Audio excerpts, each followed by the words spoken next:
Hello boys and girls, day 155. Feel pumped, looking forward to the exercises. Muscles aching, triceps, biceps, chest, everything is aching, but in the best way possible. Looking forward to it. It usually goes away after the workout itself. Yeah. Let's do the exercises.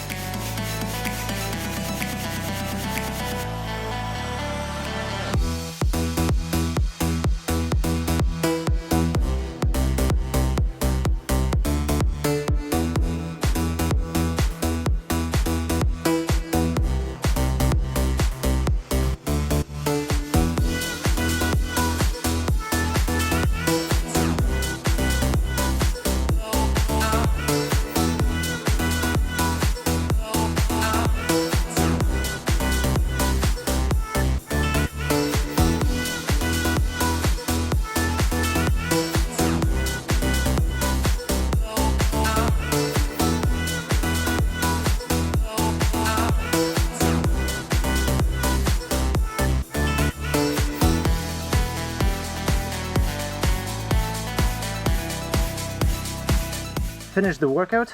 I feel great. A lot of room to improve, but I think I can keep the form for the amount of time that I can actually do the exercises. So really happy with it. Like a lot of room to grow, which is awesome, so that I can focus on this workout and then simply add something for the legs when the legs get better eventually, and just extend the exercise. Right now it takes roughly 12 minutes, 15 minutes, which is nothing. And I feel pumped, like I feel burning the core, I feel the chest is burning, which is awesome. Would like to do the burpees, but once again, not anytime soon, I think, actually. It's raining, lovely weather outside. I'm not being even sarcastic about it, and I love that I can stay with the camera outside even despite the rain, because it's actually cooling me down a little bit. Water cooling at its best. Trained yesterday, trained today, we'll train tomorrow. I'll see you then. Bye!